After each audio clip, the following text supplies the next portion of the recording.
dear readers. I am recording this one from the bunk of the bus. We're on our way to Greenville, South Carolina, to hit a church that is lorded over by Nathan's father. Nathan is our drummer for Wings of Morning. Anyway, so we're on the bus, we're making good time, we're doing well, and I thought I'd go ahead and knock out a video blog. I was reading this morning a little bit of Kierkegaard, who's been a bit of a favorite philosopher, theologian of mine as of late, if you couldn't tell.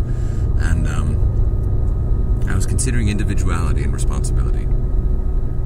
I surround myself with groups. I run to people, I run to individuals that are seeking after the same thing as I.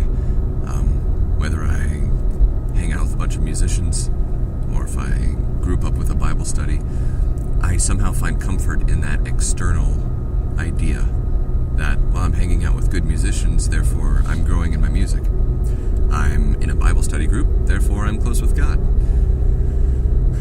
But at the end of the day, I am naked and alone before God. And until I understand that, I can't really take responsibility for my walk with Him or for my life as a musician. Because when I'm with a Bible study group, if they do well, then I am pleased. If we do ill, then I am displeased. Good company, great meals, I can credit. Bad company, bad meals, I can blame them, and I'm absolved of responsibility. But when I acknowledge that in everything, and especially in my walk with God, I am alone before Him, and it is my relationship to be had with Him, and He looks at me and judges me as an individual, well, then I can stand naked and be authentic. Authenticity is something that I feel even you can agree that we lack. And that authenticity can only come when you are transparent, when you are honest with yourself, when you are naked before yourself, before God, and maybe one day before the world. Transparency is something that I seek. And imagine Abraham. Despite the law, thou shalt not kill. I don't care that he never ended up killing his son. He approached Isaac, his son, knowing beyond a shadow of a doubt that God had called him to forsake the law, to go against what was known to be right, what was known to be the Lord's will.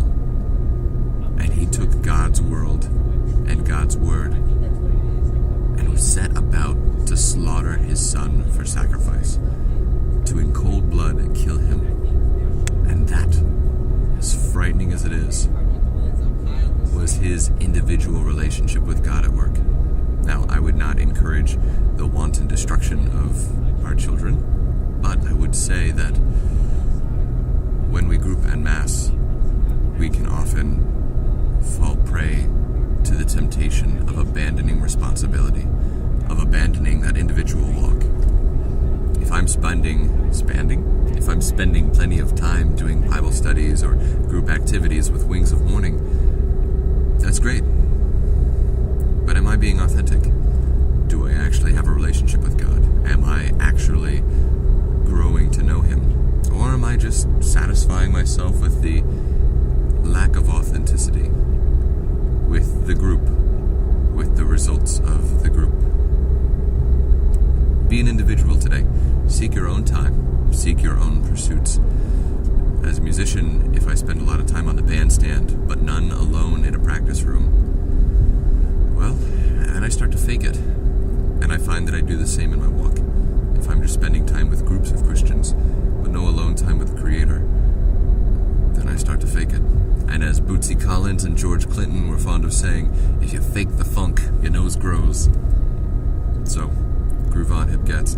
I'll talk to you soon. I think we'll be hitting South Carolina within a few hours.